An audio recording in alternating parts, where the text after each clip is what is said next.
ولازم بحمده عدد خلقه ورضا نفسه وزنة عرشه ومداد كلماته. اللهم صل على محمد وعلى ال محمد كما صليت على إبراهيم وعلى ال إبراهيم وبارك على محمد وعلى ال محمد كما باركت على إبراهيم وعلى ال إبراهيم في العالمين إنك حميد مجيد. اللهم إني أسألك وأتوجه إليك وأنت في عليائك وكبريائك أن تنصر الإسلام وأن تعز المسلمين وأن تعلى بفضلك كلمة الحق والدين. اللهم وسع على عبادك المخلصين، اشف مرضانا، ارحم موتانا، لا تشمت بنا أعداءنا، فك أسرنا، ارحم ضعفنا، تولى أمرنا، أحسن خلاصنا، أهلك أعداءنا، بلغنا مما يرضيك آمالنا. اللهم عافنا بقدرتك وادخل الجنة في رحمتك، واقض آجالنا في طاعتك، واختم بخير أعمالنا، واجعل ثوابه الجنة. اللهم اغننا بالعلم وزينا بالحلم واكرمنا بالتقوى وجملنا بالعافية. اللهم إنا نسألك تعجيل عافيتك وصبرا على بليتك وخروجا من الدنيا برحمتك. اللهم آت أنفسنا تقواها وزكها أنت خير من زكاها أنت وليها ومولاها.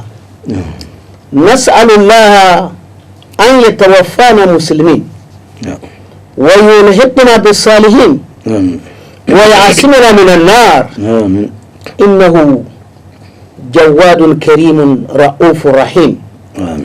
اللهم صل وسلم على سيدي وحبيبي ونور قلبي محمد طيب القلوب وشفائها وعافية الأبدان ودوائها ونور الأبصار وضيائها. وفق اللهم ولاة أمور المسلمين لرفع راية الإسلام. سبحان ربك رب العزة عما يصفون والسلام على المرسلين والحمد لله رب العالمين. أعوذ بالله من الشيطان الرجيم. جزاك الله خيرا. بسم الله الرحمن الرحيم.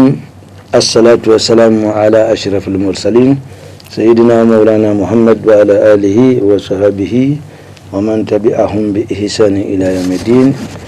رب اشرح لي صدري ويسر لي أمري واحلل عقدة من لساني يفقه قولي.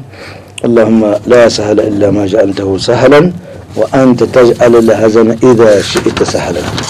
فعلمنا ما جهلنا وذكرنا ما نسينا وزدنا علما. ثم أما بعد. Assalamu alaikum wa rahmatullahi wa barakatuh. Alaikum salam wa rahmatullahi. Grâce soit rendue à Allah subhanahu wa ta'ala, le clément, le tout miséricordieux, l'omniscient, l'omnipotent, l'omniprésent, l'infiniment transcendant qui nous a permis, en ce 8e jour du mois de Shawwal, correspondant à la même date concernant le mois de mai, de nous retrouver autour de cette table ronde en islam. Et nous prions Allah subhanahu wa ta'ala de nous accompagner dans ce que nous allons développer. Chers frères et sœurs, assalamu alaikum. Wa alaikum salam wa rahmatullahi wa barakatuh. Tout naturellement, notre débat va se porter sur la gestion de l'après-Ramadan. Tout le monde en a développé. Et nous devons, avant, en tout cas, remercier Allah subhanahu wa ta'ala de nous avoir permis de voir ce mois de Ramadan. Bien avant le mois de Ramadan, nous avions exprimé à Allah subhanahu wa ta'ala cette prière, Allahumma ballighna Ramadan, Allahumma ballighna Ramadan. C'était chose faite, alhamdulillah. Nous avons vu son début, sa première décade où Allah subhanahu wa ta'ala a propagé sa miséricorde. La deuxième décade, nous l'avions traversée toujours par la grâce d'Allah subhanahu wa ta'ala, où nous avions été parmi ceux qui ont été pardonnés, alhamdulillah. Et à la fin, Allah a voulu que nous voyions même la dernière décade, et jusqu'à la fin du mois de Ramadan, nous ne saurons que dire à Allah subhanahu wa ta'ala, alhamdulillah, alhamdulillah, alhamdulillah. Allah dit, voilà, in shakartum la azidannakum, voilà, in kafartum inna azabi la shadid. Donc, mais non seulement nous avions également, en plein mois de Ramadan, nous avons exprimé cette autre prière, Allahumma ballighna les lettres Ramadan et les lettres Qadr, n'est-ce pas? Et c'était chose faite aussi. Tout ça, Allah a voulu que nous traversions ces espaces-là, ces étapes-là, et nous ne pourrions que remercier Allah subhanahu wa ta'ala. Maintenant, nous avions vécu ce mois. Comment peut-on dire que ce mois avait été vécu par la grâce d'Allah subhanahu wa ta'ala? Commençons par là. أعوذ بالله من الشيطان الرجيم بسم الله الرحمن الرحيم الحمد لله الواحد القهار الذي ما شاء كان وما لم يشاء لم يكن والصلاة والسلام على أشرف المرسلين سيدنا وحبيبنا وإمامنا محمد المختار المصطفى بالوحي المختص بالرسالة والبرهان المبعوث رحمة للعالمين أما بعد je commencerai donc à rendre grâce à Allah subhanahu wa ta'ala comme tu as dit, donc il nous a montré ces temps et je profite de ce plateau pour présenter à la Ummah islamique qui nous suivent partout où elle se trouve wa kullu aam wa antum bi khair, et bonne fête, bonne et heureuse année, et que Dieu fasse en sorte que vraiment notre adoration qu'on a fait le long de ce mois, que ça soit vraiment accepté, et que vraiment ça soit capitalisé au niveau d'Allah subhanahu wa ta'ala et à notre niveau nous-mêmes. Donc Ismaël, vous savez, la gestion des fins de Ramadan, en fait c'est quelqu'un qui a récolté. On en a parlé le long du Ramadan, du bonus. Tout ce qu'on fait pendant le Ramadan, c'est de bonus, et on a démontré, il y a des hadiths, il y a des versets qui montrent que tout, même pas de décade en décade, mais chaque jour, chaque étape, chaque moment, voilà vraiment ce qu'on engrège comme. Donc c'est un bonus annuel qu'Allah subhanahu wa ta'ala nous a donné, et que les derniers mots que tu as évoqués là, ça c'est le comble, parce que les lettres Qadr, c'est, on a dit que faire vivre en adoration cette nuit-là équivaut à 1000 mois d'adoration d'Allah. Plus de 1000 mois. Plus de 1000 mois. Ça veut dire que c'est-à-dire c'est plus de 83 ans d'adoration d'Allah et quelques mois. Mais qui dit que tu vas faire 83 ans? Qui dit que Abdel Fattah va le faire? Qui dit que je vais le faire? Mais en une seule nuit, Allah nous donne cette possibilité. Non, comment on dit, la valeur ajoutée, la rétribution de toutes ces années-là. Mais écoutez, mais vraiment c'est fabuleux. Bien sûr. Donc, maintenant c'est la gestion équitable de toute cette récolte-là qui est là, qui est certifiée par Allah subhanahu wa ta'ala. Comment la gérer? Comment la gérer? C'est ça le problème. Allah t'a donné la richesse. Maintenant, comment vas-tu partir vis-à-vis de ça? Les Hausa disent que ça va avant même la caractéristique. Donc voilà un peu les choses. C'est dans cette situation que nous nous trouvons. Et effectivement, j'en appelle à nous-mêmes et à tous les musulmans sincères de gérer rationnellement, n'est-ce pas, ces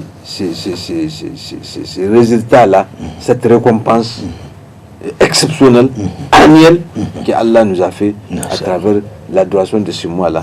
En quoi faisant? En évitant autant que faire CP, n'est-ce pas, de retomber dans ce que nous avons fait au cours de l'année passée.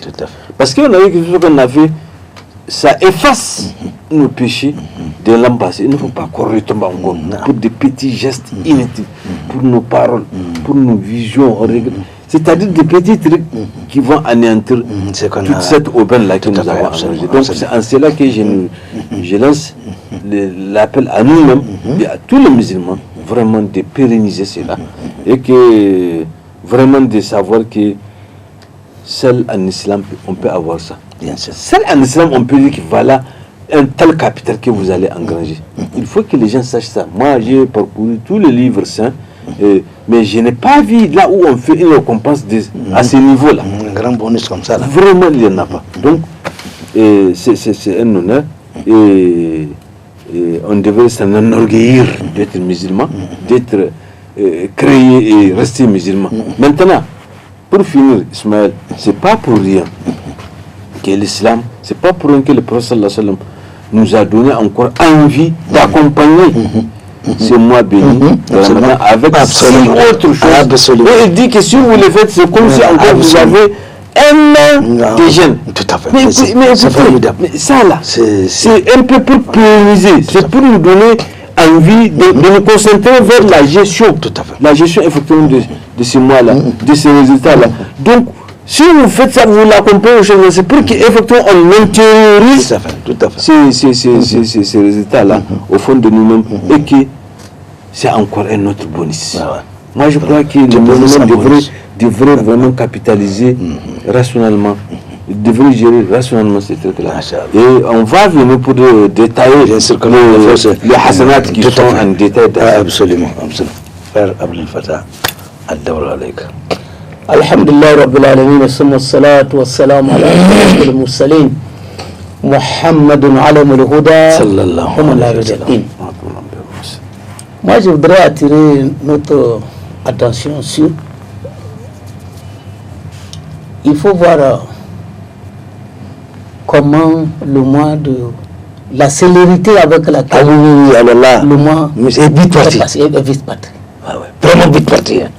Est-ce que ça ne donne pas une leçon?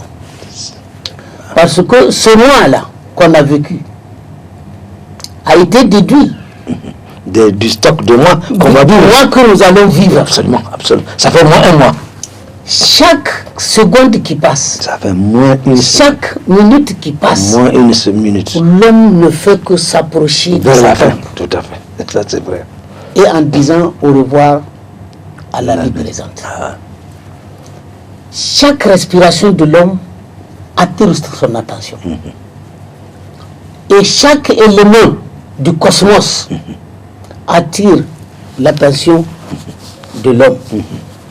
C'est ainsi que chaque jour que Dieu crée, dit à l'homme, je suis une nouvelle créature.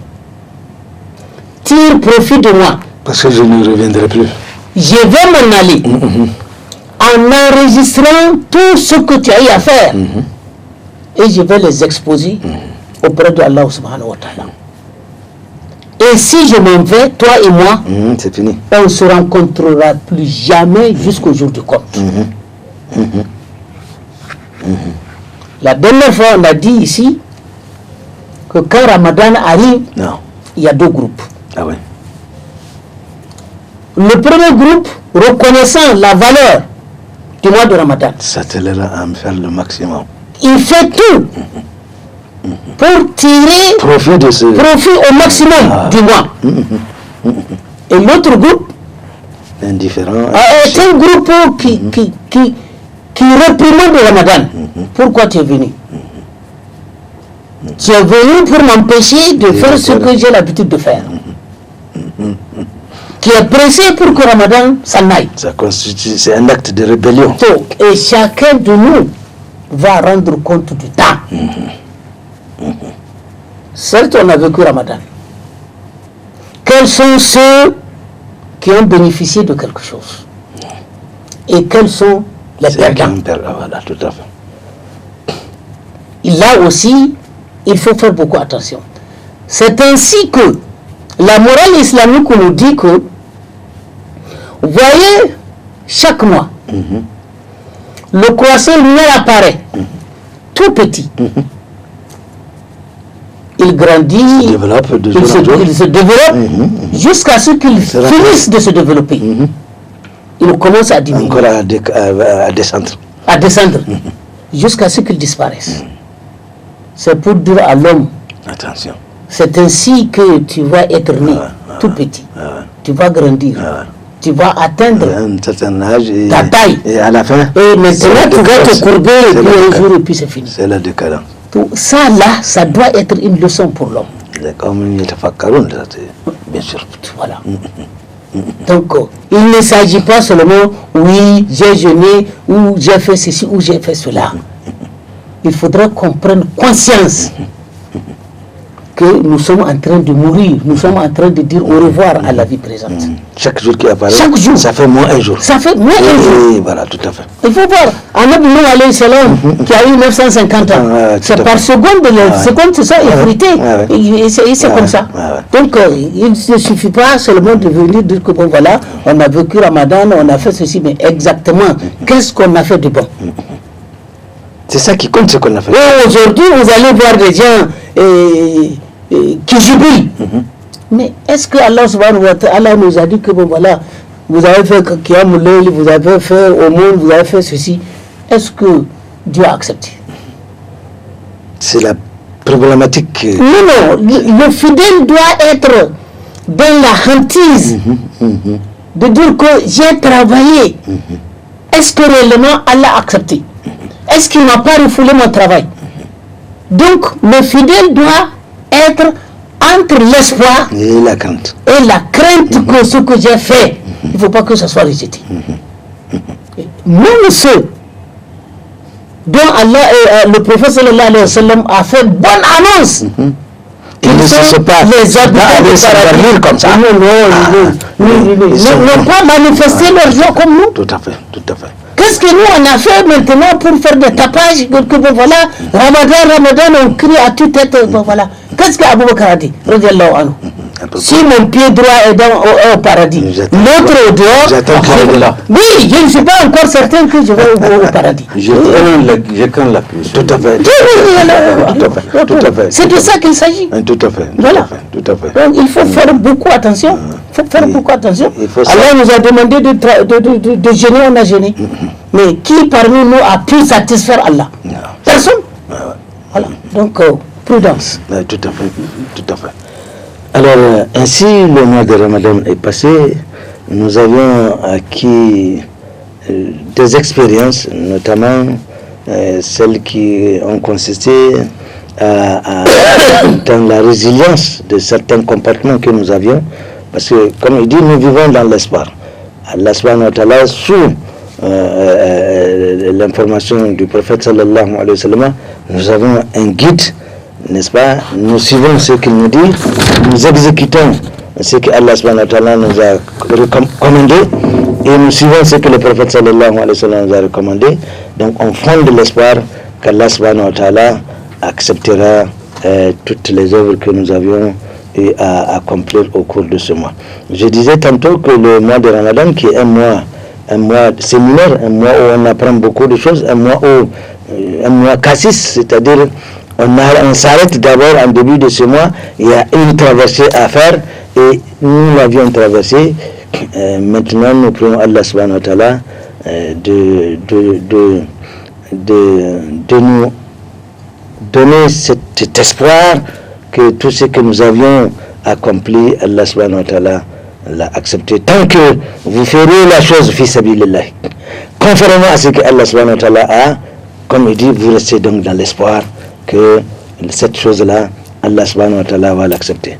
Ainsi, le mois de Ramadan nous a appris à mieux nous comporter, c'est-à-dire à nous dévier, comme tu dis, des travers que nous avions, des comportements souvent qu'on n'accepterait pas en islam pendant toute l'année ou depuis le dernier mois de Ramadan.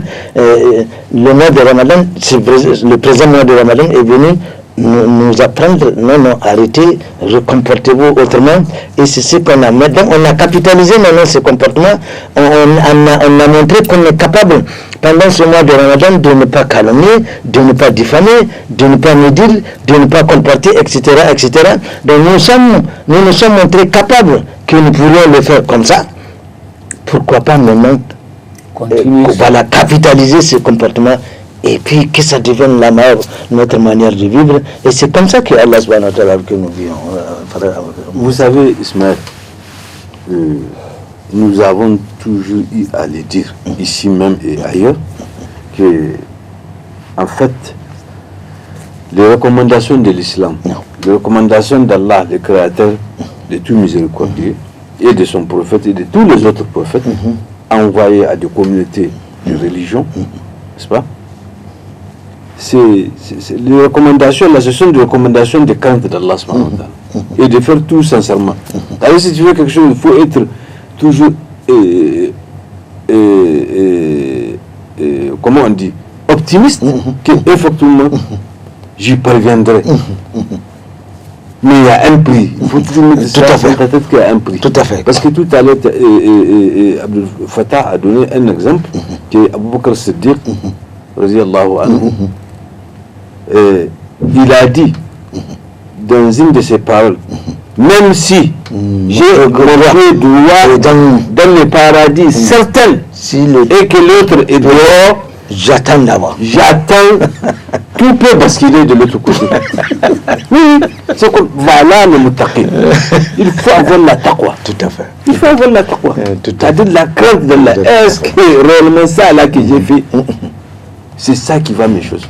Parce que, à part Madame, qui comporte tous les autres piliers là-dedans, c'est-à-dire il y a la salade, il y a la zakat, ne serait-ce que zakat le fitr, donc il y a aussi la ilaha illallah, kalmat al-shahada, il y a lui-même le ramadan, et on dit que chaque vendredi hajj al-masakin, Al-Juma hajj al-masakin, chaque vendredi c'est un hajj pour le miskin qui n'a pas le droit d'aller, qui n'a pas le droit d'aller de l'autre côté. Donc tout ça là, ça se trouve dans le ramadan. Donc les 5 arcanes de l'islam, ils sont là-dedans. Mais comment pérenniser ça, Ismaël? C'est ça, effectivement. Il faut après pour voir ce qu'on va faire. Il y a une histoire que je vais vous raconter très rapidement de quelqu'un qui a appris que celui qui s'adonne à Allah subhanahu wa ta'ala uniquement dakhal al-jannah. C'est-à-dire, uniquement tu ne fais qu'ibada pour Allah subhanahu wa ta'ala. Il a quitté la ville. Parce qu'il y a des marabouts qui lui ont dit que non, la ville là c'est sale, tu vas entendre ce que tu ne veux pas entendre. Tu vas voir il faut quitter complètement. Il a quitté la ville, il est parti dans un endroit calme, isolé. Il ne fait qu'ibada. Il passe même la nuit en jeûne. Il fait que les zikr, il fait que les tilawat al-Qur'an, il fait que les ceci, il fait que la prière, il fait que... Le jour où il est parti, elle pose la question, ça va. alors, il a mis son premier pied, comme a dit Abu Bakr, dans le paradis, et l'autre dehors dit c'est que tout ce que j'ai fait pour Allah subhanahu wa ta'ala, au fond de lui, que donc ça c'est la récompense, c'est certain quoi, il est certain de ça là. Allah a entendu, il a dit aux anges, retirez-moi ce type. Donc on l'a retiré. On dit اقرأ كتابك كفى بنفسك اليوم عليك حسيبا. Lis ton livre, ton cahier, ton travail, de ton adoration, de tout ce que tu as fait pour moi, Allah, de tout ce que tu as fait pour toi-même, de tout ce que tu as fait des biens, des parfaits. اليوم عليك حسيبا. Tu as vu, c'est ça son travail. Tu as passé toutes les nuits en train de choses. Tu as passé ceci, tu as passé... Oui, c'est mon travail. On peut chasser là-bas. Là. Allah a dit maintenant... Maintenant, Allah a dit, cherchez un grain de ces cheveux qui n'est pas lourd. Les plus légers des cheveux de son corps. Les anges ont pris ici, d'autres ont dit ici, d'autres ont dit parce que si c'est lourd là, tu ne peux pas le sourcil. Là, on a posé. Il voit. Et c'est là qui a basculé sur le chose. C'est plus lourd que ce qui n'a pas dit alors. Où est ton jeûne? Où est ta prière? Où est tes veillées, tes zikr et autres là? Tout à fait. Alors que, pour expliquer à nos auditeurs, alors que le cil ou le sourcil là, est un des bienfaits d'Allah subhanahu wa ta'ala. Tout à fait. Voilà. C'est un ajout. Tu as mis un peu d'arôme dans ta chose. Alors, tout à fait. Maintenant, il s'est prosterné. Il dit Rahmatik. Rahmatik ya Rabbi. Rahmatik ya Rabbi. C'est la miséricorde d'Allah. C'est ça qui accède. Oui, c'est pourquoi c'est pas tout ce que vous faites là, c'est pour vous. C'est quand vous arrivez, c'est pour vous. Il faut toujours avoir la crainte d'Allah. quels que soient les problèmes lesquels il faut avoir toujours la crainte d'Allah subhanahu wa ta'ala. Et c'est pourquoi Allah a mis dans les jeunes, il y a des choses vraiment... C'est-à-dire, il y a plusieurs actions que si tu les fais quotidiennement, même sans jeûne, même sans Ramadan, là, tu sens que ça te redresse. Tout à fait. Je vous ai rappelé une fois ici de quelqu'un parmi les Sahaba, le compagnon du prophète. Le prophète a demandé chacun des 3 choses qu'il veut, il va communiquer à Allah et on lui donne ça. Et parmi ces gens-là, chacun est venu, il y a un autre qui dit Ya Rasulullah, sallallahu alayhi wa sallam. Ana urid le joua. Moi j'aime la faim. Ana urid le mauta. Moi j'aime la mort. Ana urid le marada. Mais chacun des compagnons, chacun regarde, subhanallah, qu'est-ce qui arrive dans la tête d'un tel? Le prophète même était un peu gêné, bien sûr. Il dit, mais toi là, tu ne peux demander que tu ne peux pas demander les biens auprès de ton Seigneur, auprès de son messager. Moi je te demande quelque chose qui est en ta faveur. Dis-moi, c'est ça qui est en ma faveur à Rasulullah. Il dit, et alors? Explique-moi. Il dit, ils ajoutent tout. Raqqa qalbi. C'est-à-dire, si j'ai faim, mon corps là, allait s'adoucir là, il saura qu'il peut mourir à tout moment. Il peut trépasser à tout moment. Si je tombe malade, mon voisin là va savoir que vraiment il va avoir peur, il va savoir que vraiment il n'est pas à l'abri des choses. Tout à fait. La maladie la peut lui arriver. La souffrance que j'endure la peut lui arriver un jour. Et si je meurs, eh bien mes péchés sont diminués parce que je ne peux pas augmenter d'autres choses que les péchés que j'ai fait. s'arrête. Mais beaucoup de Sahaba ont appris la leçon. De la hikmah dans ce C'est la même chose. C'est-à-dire faire les jeûnes de Ramadan là, juste là. C'est pourquoi le prophète a dit une fois que si ce n'est pas pour imposer à ma communauté, aux musulmans, quelque chose de difficile, j'allais demander que toute l'année soit en jeûne. Et c'est ça le hikmah de dire que d'accompagner les Ramadan avec ce jour-là, tu as un an possibilité, tu as un an de choses. Imaginez si chaque année, dans ce mois-là, tu as une année de jeûne là. Mais ça revient au souhait du prophète. C'est une autre hikmah. Donc c'est pour nous dire que effectivement il y a un moyen de pérenniser tout ce qu'on fait. Et il ne veut pas dire qu'il faut seulement pendant les jeûnes de Ramadan, il faut prier beaucoup. Non. C'est-à-dire, même dans notre vie de tous les jours là, il faut savoir engranger les hasanat, il faut savoir vraiment obéir à Allah subhanahu wa ta'ala. Voilà un peu ce que je veux dire par rapport à la dernière question. Tout à fait. Frère Abdel Fattah, quelque chose dans ce sens. Je vais encore attirer l'attention des frères. Et des sœurs. J'y arrive. Je complète, non, vas-y, moi je complète. Il ne faut pas qu'on fasse de la misogynie. Pour ceux qui fréquentent les mosquées. Non. Aller à la mosquée. Mais c'est déjà bien. Aller à la mosquée pour les prières collectives, c'est obligatoire pour les hommes et non pour les femmes. Tout à fait. C'est pour ça que j'ai dit. Non. Ah, d'accord. Voilà, c'est dans ce sens-là que c'est énorme. Tu sais, ok, d'accord. Vous voyez, avant même que Ramadan ne prenne fin, les fréquentations ont été diminuées. Oui. En fait, depuis le milieu de la voilà. Ramadan a pris fin, les mosquées sont presque vacantes. Mais elles étaient remplies la dernière décade, toute la nuit. Donc, les mosquées se plaignent. Oui. Les mosquées se plaignent en disant à Allah subhanahu wa ta'ala, oh Seigneur, nous avons été créés ou construites pour que les gens viennent vers nous prier. Pourquoi les gens nous boudent? Pourquoi les gens ne nous fréquentent plus? Comme c'était le cas au début. Voilà. Et je m'en vais nous dire qu'il y a une faute grave que certains fidèles posent. Subhanallah. Il arrive qu'on se retrouve des fois à des cérémonies de mariage. Ou à n'importe quelle sorte de cérémonie, on est sous les arbres. À côté, on fait l'appel à la prière.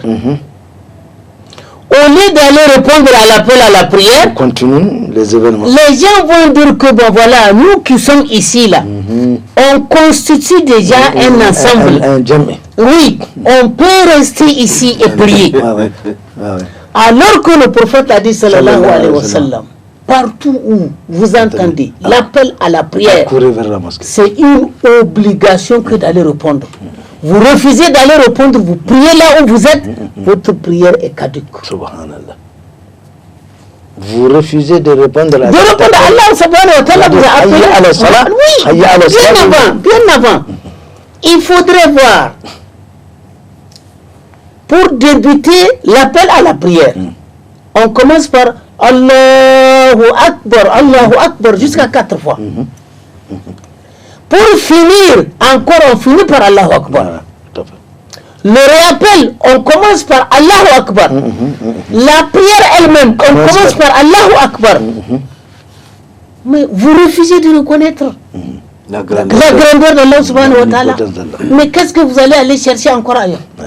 On voit l'œuvre de Satan qui vous dit, mais attendez, vous pouvez faire votre jambe ici. Oui, il y a des gens qui disent non, c'est pas la peine. Nous-mêmes ici, on constitue déjà un ensemble, on peut rester ici. Non.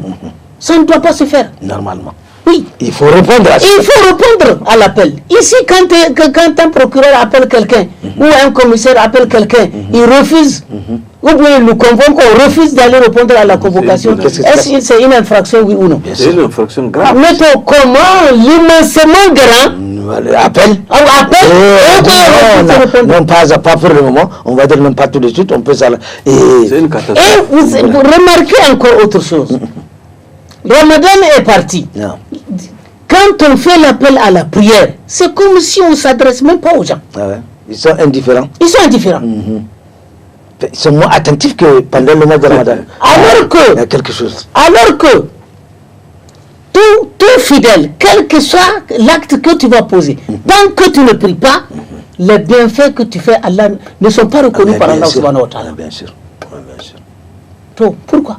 Bien sûr. Pourquoi toi qui as fait un mois, tu es régulier à la mosquée, Ramadan tourne le dos, maintenant tu fais ce que tu veux. Toi aussi tu tournes le dos. Toi aussi tu tournes le dos. Là ça va pas. Toi, le même Dieu que tu as adoré un mois durant, au cours du mois de Ramadan, c'est ce même Dieu-là qui continue à exister. Ah ouais, tout à fait. Tout à fait. Donc, qu'on fasse beaucoup attention. Tout à fait. Voilà. Tout à fait. Alors, il y a toujours dans le cadre du renforcement de la foi qui nous permet de continuer dans le meilleur comportement, il y a un bonus qu'on entend à travers certains hadiths et qui nous disent, par exemple, quiconque fait telle chose, et il va voir, pour prendre le terme, tous ses péchés effacés. Il y a des actes ou des comportements, et une fois que vous les fassiez ou que vous les disiez, eh bien, ma foi, vous allez voir tous vos péchés effacés. Cela est trop gratuit et trop facile, et tant que nos ulémas ne le précisent pas, mais le commun des musulmans, on va dire, si je fais ça, je verrai tous mes péchés effacés. C'est ce qui peut-être occasionne l'idée à certains de dire, bon, mais j'ai déjà été effacé de tous mes péchés, maintenant je me sentirai un peu plus libre de faire ce que je veux, entre guillemets. Donc je pense que nos ulémas ont intérêt à très bien préciser que ce genre de hadith qui offre cette possibilité de voir les péchés effacés, il ne s'agit pas de tous les péchés. Il y a deux sortes de péchés, les péchés véniels et les péchés graves. Il y a également un autre angle, il y a les péchés que vous commettez verticalement, Allah interdit ceci, vous commettez, mais dans ce que vous commettez souvent, d'interdit d'Allah subhanahu wa ta'ala, il y a horizontalement un tort qui a été causé. Allah peut pardonner à qui il veut, mais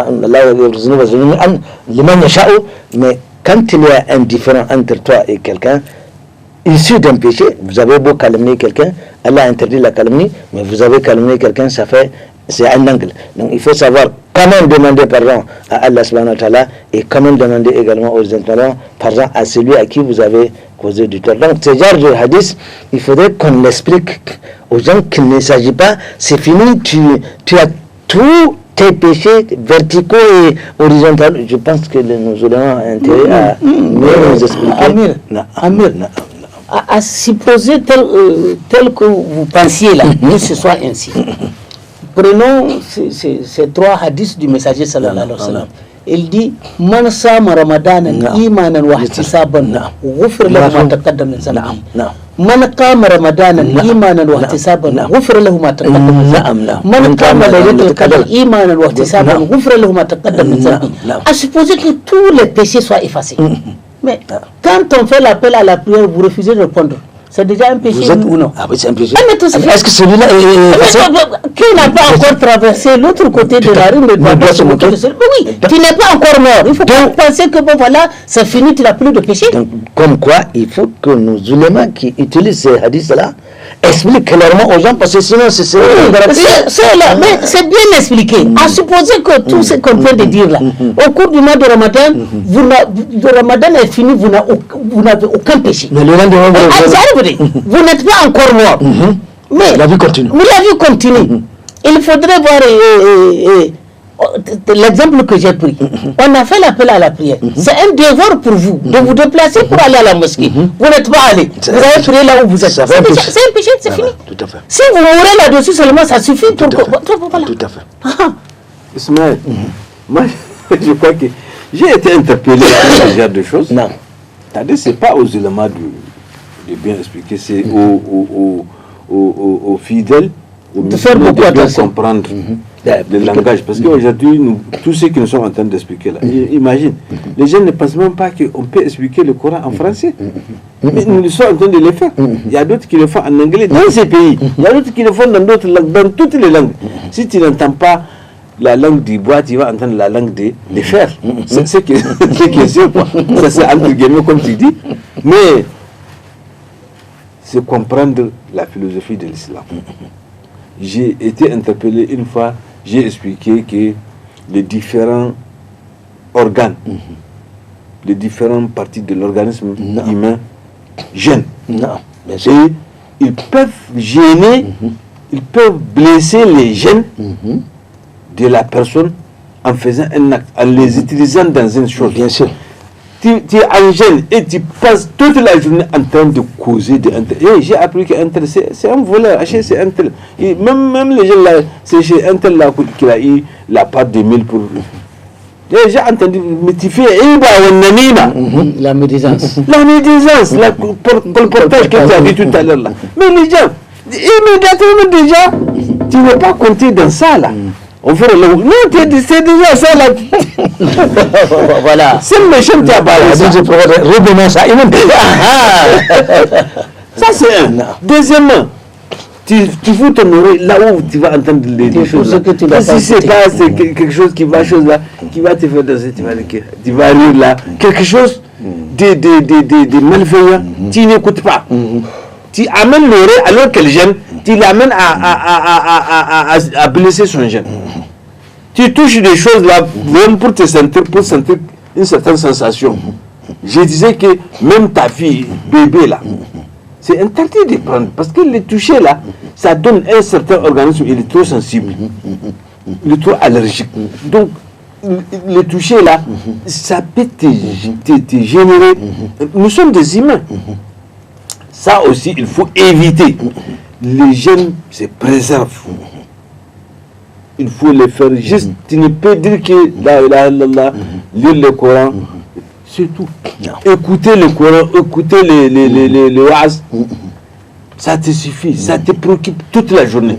Mais par journée, tu peux casser ton jeune. C'est pas tout à fait. Mais est-ce qu'on peut te compter dans au fur et à mesure? Bien sûr que mais c'est pas possible. Ça c'est même de côté. Maintenant, l'année là dont on dit, c'est-à-dire Allah a dit que ce qu'il y a, le contentieux qu'il y a entre toi et lui, ça c'est pour lui. Il peut le pardonner. Oui, le manécha. Mais ce qu'il y a entre toi et ton frère musulman, Ça, il faut le régler entre vous. il faut le régler. Il n'y a rien à Il faire. faut rendre à César ce qui appartient à Ça, c'est César. clair. Parce Il faut que, ressusciter. Allah a déjà légiféré. L'islam a légiféré. On a dit, voilà, le prophète a légiféré. Le droit d'un frère musulman à un autre frère musulman, pas de même famille, des frères comme ça. Moi, La propriété islamique. 6. La salutation, il a droit que si je le vois, il dit salam alaikum ya fulan. Warad de salam. Et j'ai aussi le droit et vice versa. Ça fait deux, non? C'est-à-dire maintenant. Et ça vous donne des produits aussi. Bien sûr. Le fait de dire et le Bien fait sûr, de oui, oui. J'ai appris qu'il est malade. Je le visite. Oui, oui. Il a appris que je suis malade, il me visite. J'ai appris que vraiment, il a une jouissance chez lui. Il y a sa fille ou bien son enfant qui a récité le Coran. Non, non. Il a une jouissance. Il a quelque chose, ou bien il a eu vraiment aqiqa. J'ai pas vraiment barka de ça, tout ça là. Ça, c'est un droit. Maintenant, il y a la mort. Il a un décès quand tu vois le cadavre d'un frère, d'un voisin passé, il faut le suivre. Il ne faut pas demander qui est décédé. Pour dire que non, on mettait dans Banzan. Et ça donne... Non, il faut suivre. Il faut suivre. Et ça produit des hasanat. Maintenant, An-Nasiha, sixièmement, An-Nasiha. Donc, c'est un droit d'un musulman de lui faire Nasiha, c'est ce qu'il ne connaît pas. Oh, il faut le conseiller. Ouais, c'est ce que tu fais là. Est-ce que tu sais qu'il y a un verset qui a dit ça? Est-ce que tu sais qu'il y a un hadith? Non, non, ça ne te grandit pas. C'est son droit de le faire. Mais ne lui dis pas que non, non, le chien a gagné. Alors que tu sais que tu peux le conseiller. Donc ces 6 droits-là, c'est légiféré en islam. Donc par rapport à ça, là, moi je crois que les musulmans, si tu blesses une des choses là, est-ce que c'est à Allah de dire que non, non, va des choses? Non. Allah ne va pas rentrer là-dedans parce qu'il a déjà légiféré. Donc voilà un peu ce que les jeunes devraient comprendre. Et les zunub, c'est entre toi et Allah. Est-ce que tu as correctement fait? Même ça là, même on fait là, je viens de donner un exemple. C'est pas évident que tout le monde le fasse. Tout à fait. Oui. Tout à fait. Ou bien tu passes toute la journée dès que tu finis le sahour, tu fermes les choses, tu mets le clim, tu dors, tu ne lis pas le Coran. C'est peut-être la prière dans ta chambre. Écoutez, il y a un minimum quand même. Tout à fait, tout à fait. Donc voilà un peu ce que les gens devraient comprendre. Il y a Kaba'ir. Et Sayyat. Il y a voilà. Sayyat, ça, Allah pardonne à qui il veut et selon son pouvoir discrétionnaire qu'on ne peut pas fouiller pourquoi il a fait. Donc voilà un peu ce qu'il faut comprendre par rapport à ça. Il faut s'arrêter. Ça c'est clair. Arrêtez de les commettre. Ça c'est clair. Parce que c'est pas parce qu'Allah est généreux, tu voles, tu dis ah mais on a dit si tu demandes pardon, Allah pardonne. Demain tu reprends, tu revoles, Allah pardonne-moi. Après non c'est pas. Tout à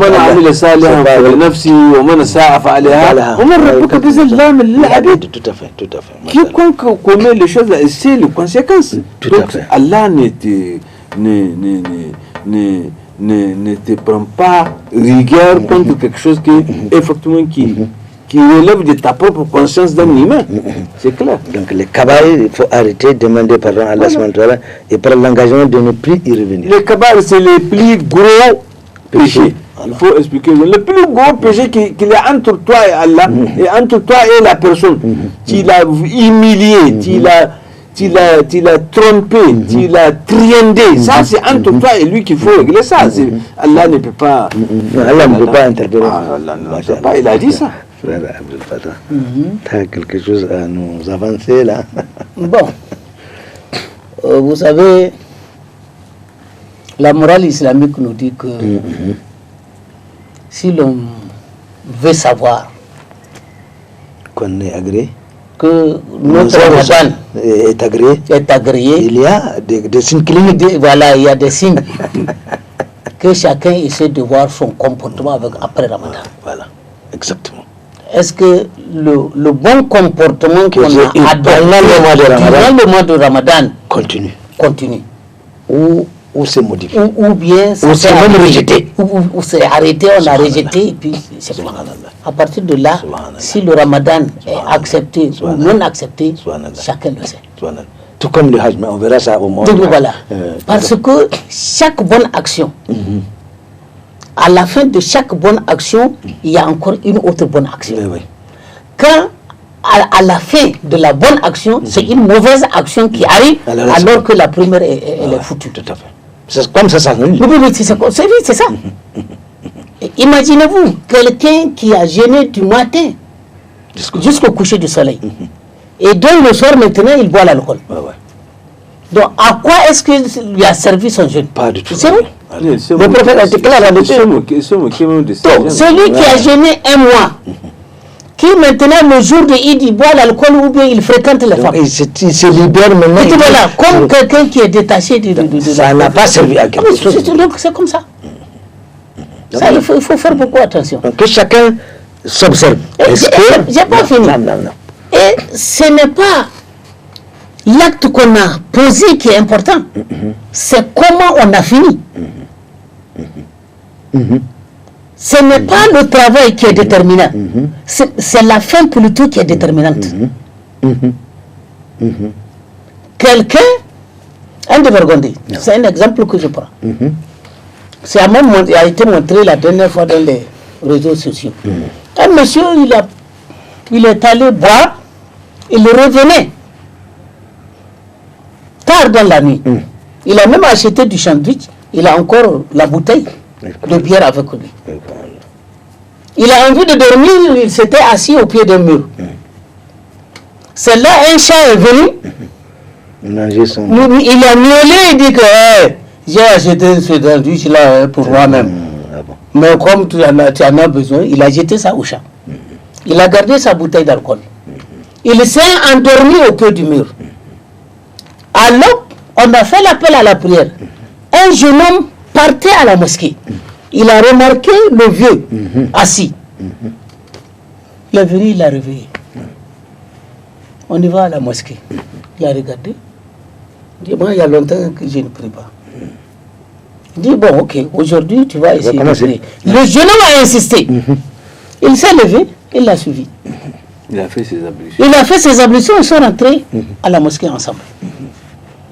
Ils vont commencer les prières comme ça, les fidèles vont commencer à sentir l'odeur de l'alcool. Ils vont dire, il y a quelque chose. Nous, on ne te tolère pas. Il faut que tu quittes la mosquée, il faut que tu sortes. L'imam a intervenu pour dire non. Ah oui, j'ai vu une audio comme ça. C'est la maison de Dieu. Laissez-le. Chacun a un droit. Il a bu, il est venu chez son Seigneur. Vous êtes purifié, vous êtes venu vers votre Seigneur. Vous ne pouvez pas le chasser. Mais, alignez-vous.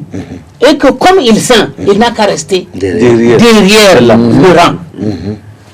Ils ont prié comme ça. Le monsieur est mort dans la dernière prosternation. Et l'imam a dit que bon voilà. Qui parmi vous est sûr de mourir dans la dernière prosternation? Tout à fait. Pourtant vous cherchez maintenant à le chasser. C'est pas donné à n'importe qui. Donc c'est ainsi aussi que le contraire peut se produire. Absolument. Ceux qui ont gêné, qui se sont permis, on n'a pas entendu ici à Niamey quelqu'un est mort dans les maisons de passe. Bien sûr. Bien sûr. Chez les professionnels de sexe. Le gars il est rentré là-bas, il est mort. Ou d'autres, ils amènent les femmes dans les hôtels, ils meurent. En même temps avec. Ouais, et c'est pas parce que tu as gêné un mois, tu as fait qui a roulé ou quoi là que tu peux tout te permettre. Non. Bien sûr que non. Et maintenant, c'est comment la personne a fini. Donc, ce n'est pas l'acte qu'on a posé qui est déterminant, mais la fin qui détermine chaque chose. Donc, il faut se méfier. Tout à fait. Alors, jusque-là, j'ai l'impression que nous avions brossé le tableau sur le plan spirituel, c'est-à-dire tout ce qui est autour de la pratique même du jeûne. Je voudrais que nous évoquions le côté social, parce que le mois de Ramadan aussi nous a appris à être beaucoup, à développer cette capacité d'aller vers les autres, d'être beaucoup plus sociable, d'être beaucoup plus aimable, d'être beaucoup plus, etc., etc. Donc, d'être plus généreux, d'être beaucoup plus accueillant, etc., etc., d'être beaucoup plus accessible, même, n'est-ce pas, en tant que personne, le mois de Ramadan aussi sur le plan social nous a appris à être autrement que nous étions avant le mois de Ramadan. Vous savez, le côté social de ce point de vue-là, c'est capital. Dans la mesure où tout ce qu'on fait dans ce domaine, que ce soit la prière, même que ce soit les jeunes, les zikr, tout. On ne les fait pas à vase clos ou bien isolé. Non, non, c'est en communauté qu'on les fait. C'est déjà une leçon que l'islam nous donne d'être solidaire. Tout se fait en groupe et c'est mieux des choses. Imagine, tu as parlé tout à l'heure que celui qui entend l'appel de prière là et qu'il refuse même s'ils sont un groupe là. Mais imaginez les problèmes. Il y a même un hadith qui dit que la salat al masjid illa fil masjid. Ça là, c'est effectivement pour montrer que tout ce que tu fais en communauté, c'est encore plus exaucé. De la prière. C'est exaucé. Tous les actes qu'on applique en islam, en groupe, c'est beaucoup plus. Mais bien sûr. Les prières. Bien sûr. Il y a un des sahaba qu'on a demandé, mais pour demander un service à quelqu'un là, selon toi, qu'est-ce que je devrais demander?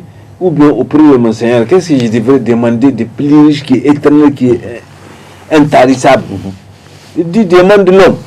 Dit l'homme, il faut demander qu'il y ait une bonne relation entre toi et l'homme. C'est-à-dire l'homme t'accepte. Il t'aime, fils là, il te fait tout, fils là. Si tu as l'homme et tout ce qu'il a comme richesse. C'est la plus grande richesse de ce monde-là. Donc, la vie d'ensemble là, la vie en communauté là. Mais je voudrais ce que les philosophes même disent. Non. Le meilleur trésor que l'homme puisse exploiter, ce sont ses relations avec ses semblables. N'est-ce pas? Tu as résumé, il augmente encore des épices du marché de ma sauce. Alors, par rapport à ça, là, tu vois, Ismaël, donc vraiment le côté social en islam et dans ces sujets-là. Mais c'est même ça. C'est ça même. C'est ce qui est demandé, c'est ce qui est recherché à travers ça. La philosophie de l'islam, c'est être en communauté. On dit que pendant le ramadan, là, les riches, ou bien dans la mosquée, les riches vont prier à côté des pauvres qui n'ont rien là, qui n'a même pas un rond, un radis, et toi tu es riche, mais tu es obligé de t'allier avec lui. Tout à fait, tout à fait. Tu es une autorité, le premier ministre de ce pays-là, mais à la mosquée, vous êtes... moi pauvre type, je viens, je m'allie, tu ne peux pas me dire que c'est la ligne de gras, toi voilà ta place là-bas. Non, non. Pas du tout. Tu vois, tout ça là, c'est la même chose les jeunes. Tu penses aux pauvres. Tu ne vas pas manger ça. Si tu manges celle-là, il y a des conséquences. Les gens me rappellent d'ailleurs qu'il y a des gens qui ne mangent pas tous les jours. Mais bien sûr, on dit que pourquoi la philosophie de l'islam, pourquoi Allah a institué les jeunes de s'affamer, des choses. C'est pour penser que dans mon milieu là, il y a des gens qui souffrent. Il y a des pauvres. Si tu manges 4 fois par jour, il y en a qui mangent une fois par jour. Oui, même ça a diminué. Quel aliment? Tout à fait. Et quel aliment? Tu vois? Même le seul aliment. Donc la philosophie de l'islam, c'est être encore plus sociable. C'est-à-dire, c'est de respirer la respiration de l'autre, partager la souffrance de l'autre, sentir qu'effectivement, ils ne sont pas seuls richards dans ce monde-là. Il y a d'autres choses. Ils ne sont pas seuls autorités dans ce monde. Aller acheter, même les autres là, ils ont leur place à l'islam. Donc, c'est ce genre de choses-là. C'est le social là. C'est ça même, Ismaël. C'est le social qui détermine tous ces rites-là, des jeûnes, des prières, des mosquées, des ceci, des cela, des salam alaikum, même sans rien là. Mais c'est comme ça, c'est la solidarité. La tolérance. La tolérance. La solidarité. Et je vais finir ici par un hadith, il est long, là où le prophète sallallahu alayhi wa sallam a dit Sab'ati yazilluhum Allah yawma la zilla illa zillahu. Et parmi ces 7 là, c'est-à-dire c'est hadith, le prophète dit que 7 personnes, hommes ou femmes, seront sous l'ombre d'Allah le jour où il n'y a aucune ombre et qu'il y a une grosse canicule déchirante là. il n'y a pas une autre ombre, il n'y a pas un autre arbre quelque part. Si c'est pas c'est cette là, parmi ces sept là, on dit que رجلان تحابا في الله ونشأ في تحابهم هذا وماتوا وتفرقوا في سبيل الله. C'est-à-dire les deux frères qui s'aiment pour Allah, pas pour autre considération. Ils sont séparés. Ils ont convergé dans les chemins ensemble. Juste, je t'aime fils billah, c'est pas parce que tu as quelque chose. Toi aussi, je t'aime fils billah, c'est pas parce que tu es pauvre. Vraiment fils billah. Moi, tu me plais un tel. Ces gens-là, ils font partie de ces sept là qui seront logés sous ce tombe-là que Allah fasse en sorte que Amen. Il y a aussi rajulun nafsun mu'allaqun bil masajid. Donc c'est pourquoi il ne pas vous dire. Donc s'il faut de la hadith qui a aussi. Donc on dit شاب نشأ في عباد الرحمن ورجل قلبه معلق بمسجد إذا غادره حتى يعود. Un homme qui son cœur est lié, toute son attention est vers la mosquée quand il la quitte, jusqu'à ce qu'il revienne, il a la paix. Tout à fait. Tu vois le contraire de ces gens à qui on appelle à la prière. Attendez, on peut prier ici. Lui, quand il quitte la mosquée, il n'est même pas tranquille. Il dit que la mosquée, est-ce qu'il n'est pas là? Il n'est pas tranquille s'il n'est pas à côté. Et Imam Adil. Il ne faut pas voir l'imam de la mosquée. Imam, toute autorité. Il faut l'expliquer bien. Il faut très bien l'expliquer. Toute autorité. D'abord, Imam al-Islam, c'est Rabbi Hamza. Le responsable, le chargé de 5 personnes sous sa coupe. C'est lui, Imam. Le chef de famille, les chefs de quartier, les chefs de village, les chefs de la ville, les chefs de l'État. Les maires sont là, les ministres sont là, les gouverneurs sont là. J'arrive, le directeur de l'école, le chef d'une entreprise, l'enseignant dans sa classe, et la mère dans le foyer de son mari. Mais tout c'est lui qui a en charge un groupe de gens, il est imam. C'est pas seulement le Abdel Fattah qui dirige la première des choses qui sont claires. Il faut que les gens sachent que. Donc c'est pourquoi dans ces hadiths, l'imam al-Adil. L'imam al-Adil, c'est lui qui a une autorité et qui l'exerce. Qui le fait les juges, qui jugent les gens, les qadis, qui jugent conformément au loi d'Allah. Les marabouts qui expliquent le Coran, qu'on fasse l'équité. Attention, les marabouts, on fasse l'équité. Vous parlez souvent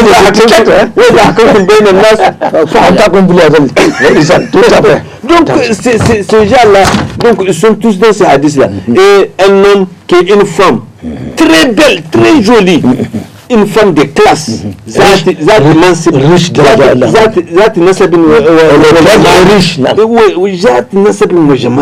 est belle et elle est d'une haute classe. Voilà.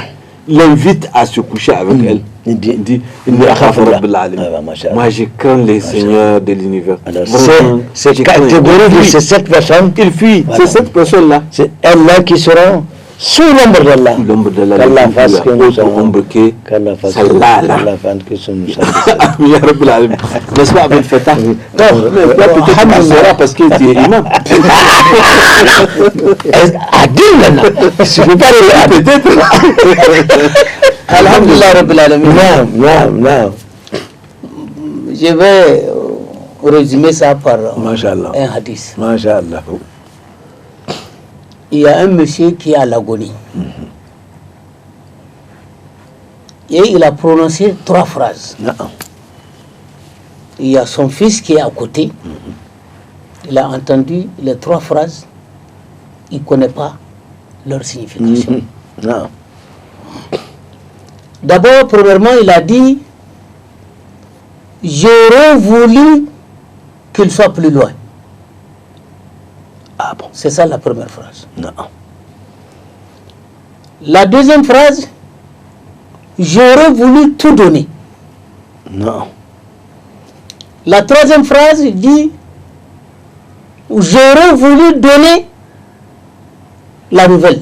Dans son agonie. Donc pendant qu'il est à l'agonie. C'est vraiment une énigme ça. L'enfant ne peut pas comprendre ça. Et il est mort sur ça. Son enfant était allé vers le messager, sallallahu alayhi wa sallam, le professeur de l'humanité. Mon père est décédé avant sa mort. Voilà les 3 phrases qu'il a prononcées dont je ne connais pas leur explication. Le prophète sallallahu alayhi wa sallam l'a rassuré d'abord que ton père est un homme vertueux. Masha'Allah. Il est régulier à la mosquée. Il est toujours fréquent. Il ne rate pas les prières collectives à la mosquée. Quand il a dit, j'aurais voulu Qu'elle aille plus loin. J'aurais voulu être plus loin. Ah non, non. On lui a montré les traces de son cheminement en allant à la mosquée. Non. La récompense qu'il a eue, Non. le fait de marcher pour aller à la mosquée, alors que sa maison n'est pas loin de la mosquée. Le souhaitait que ça soit plus loin. Il a dit que j'aurais voulu que ma maison soit plus loin Pour encore pour gagner plus. Tout à fait. Il dit que voilà pourquoi il a dit ça. Il y a une leçon là à prendre. Il dit voilà. Une grosse. Aujourd'hui, nous sommes combien à vouloir cheminer, aller loin à la mosquée. C'est pour ça que chaque fois, à 5-3 mètres, il y a des mosquées. On ne veut pas marcher, aller loin. Ou parce que, à cause de notre cérémonie, on ne veut pas cheminer pour aller à la mosquée, on prie à côté. Absolument, absolument. Alors que marcher, aller, c'est récompensé. Tout à fait. C'est pour ça que le prophète a dit, sallallahu alayhi wa sallam, Outu salata bisakina. Aller à la mosquée en toute tranquillité. Marcher à petits pas pour aller à la mosquée. Ça, c'est un. Il a dit la seconde phrase. Ton papa était en train de manger. Non. Quand quelqu'un est venu lui dire que bon, voilà, j'ai faim, alors qu'il a déjà mangé la moitié de son plat, il a pris le restant, il a remis au monsieur. On lui a montré la récompense. Que s'il avait... On lui a montré la récompense qu'il a gagnée en donnant la moitié du plat.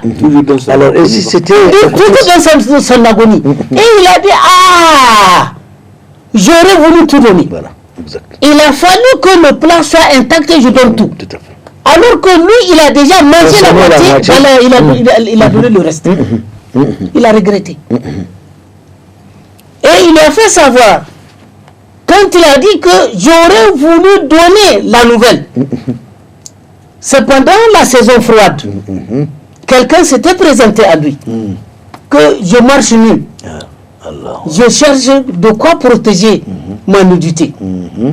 Il a 2 habits, un ancien, il a pris l'ancien, il a donné, il a gardé la nouvelle. On lui a montré la récompense qu'il a gagnée en donnant le vieil habit. Et il a regretté. Donc, il aurait dû donner le 9. Si, durant le mois de Ramadan, on s'est montré généreux, on a fréquenté les mosquées, c'est quelque chose qui doit encore demeurer à nous. On doit continuer à faire. Tout à fait, tout à fait. Ça ne doit pas s'arrêter avec Ramadan. Tout à fait. Sinon on devient ramadaniste, c'est-à-dire Ramadan est là, et Ramadan est parti. Voilà, non. Ramadan est venu nous rappeler notre responsabilité. Tout à fait, tout à fait. Ramadan est venu nous former. Tout à fait. Il nous a placés devant nos responsabilités et il nous a demandé de vivre comme ça jusqu'à ce que la mort s'en suive. Tout à fait, tout à fait. Tout à fait. Donc on doit adopter les meilleurs comportements jusqu'à ce que la mort arrive. On ne doit pas abandonner. C'est de ça qu'il s'agit. Ben, je pense qu'on a brossé une partie du tableau. Nous pensons qu'Allah subhanahu wa ta'ala, dans sa miséricorde, nous accordera tous les bienfaits qui sont contenus dans le mois de Ramadan, qu'il pardonne nos péchés, qu'il agrée nos œuvres et qu'il fasse que l'acquis que nous avions observé au cours de ce mois soit périn et que nous puissions désormais nous réformer et vivre conformément à comment nous nous étions comportés pendant le mois de Ramadan. Tout simplement, ce qu'on nous demande, c'est de nous comporter comme le mois de Ramadan. Si nous le faisions et que nous ayons compris le sens, mais cela augure une vie, n'est-ce pas, qui donne espoir dans l'au-delà. Nous prions Allah subhanahu wa ta'ala de nous conforter dans ce comportement et qu'elle fasse que tant du côté du point de vue culturel que du côté social, nous puissions être ces serviteurs d'Allah subhanahu wa ta'ala qui bénéficieront bien sûr de sa miséricorde, parce que le paradis on n'accepte qu'après la miséricorde d'Allah subhanahu wa ta'ala. Au moment où Ramadan arrivait, peut-être on n'a pas pu dire cela, ce que je voudrais dire là. Non. Il est vrai que chaque fois, il faut penser à nos parents qui sont morts. Oui, ça c'est un très joli rappel, n'est-ce pas? Mais on l'a fait quand même. Bon, je ne sais pas. Mais à la fin, il y a des frères et des sœurs qui n'ont pas pu parachever le mois de Ramadan. On doit chaque fois prier pour eux, leur demander pardon. Absolument. C'est ainsi aussi qu'il faut leur faire de l'aumône. Tout à fait. Il faut pouvoir sortir de l'argent que nous allons injecter dans des actes charitables pour eux. Absolument. Et ça leur parviendra. Et ça va leur parvenir. Masha'Allah. Donc, ceux qui n'ont pas eu l'occasion de le faire pendant le mois de Ramadan, on peut encore maintenant le faire. Il n'y a pas de retard. Il n'y a pas de retard. À faire du bien. Si quelque part on construit une mosquée ou acheter du Coran, participer au nom de nos parents qui sont morts. Voilà. Et pour ceux qui ont assez de moyens, on peut faire un forage au nom du papa ou de la mère qui est décédé. On peut leur faire le hajj. On peut leur faire, voilà, pas mal de choses. Celui qui ne peut pas faire un forage, puisque le prophète a dit, sallallahu alayhi wa sallam, celui qui aura creusé un puits, il va au paradis. Tout à fait. Donc, vous avez votre robinet chez vous. Vous pouvez demander aux gens de venir puiser de l'eau gratuitement et que la récompense soit attribuée aux parents. C'est ainsi qu'on peut acheter des sachets d'eau et donner à quelqu'un pour boire, ou alors nous, tout ça là, selon nos moyens. Masha'Allah. Frère Mustafa, en une seconde, tu clôt et tu nous fais une prière. Bon, la clôture, c'est qu'on a tout dit, alhamdulillah. J'ai demandé juste de capitaliser ce que nous avons eu à faire et que nous avons quand même suffisamment appris ce qu'il faut et ce qu'il ne faut pas faire. Je crois qu'il faut que kalmat al-muslimin takoun wahida. Il faut que nous les musulmans, vraiment, notre action soit unique. Nos divergences, on ne peut pas dire que même dans les compagnies du professeur, c'est ça on connaît. Et donc, ce qu'il faut, c'est qu'il faut que notre calme soit sinon on ne le souhaite pas. Voilà, nous ne voulons pas ça. Nous ne voulons pas être en conflit d'idées, de leadership et autres en matière de religion, et que notre force va nous quitter et nous serons facilement anéantissables et facilement abattables. Et c'est ce qu'il faut craindre dans la vie. Et c'est pas ce que je crains pour moi-même et pour moi seul. Ma vie n'est rien sans les autres. Allahumma salli ala Muhammad. Allahumma afana bima qara'nahu. Allahumma afana bil Qur'an. Allahumma afana bil Ramadan. Allahumma salli dinana wa dunyana. Allahumma salli dinana wa dunyana. Allahumma aghfir lana dhunubana. Allahumma salli dinana wa dunyana. Allahumma aghfina min sharri ad-dunya wal akhirah. La ilaha illa ant. Subhanaka inni kuntu min az-zalimin. Nad'uka bi asma'ika al-husna kama amartana. Wastajib lana kama wa'adtana ya zal jalali wal ikram. إلهنا وإله كل شيء إله واحد لا إله إلا هو سبحان ربك رب العزة عما يصفون والسلام على المرسلين والحمد لله رب العالمين. السلام عليكم ورحمة الله وبركاته. L'élément sera Inch'Allah rediffusé les jeudis à partir de 17h30. Assalamu alaikum. Wa alaikum assalam wa rahmatullah.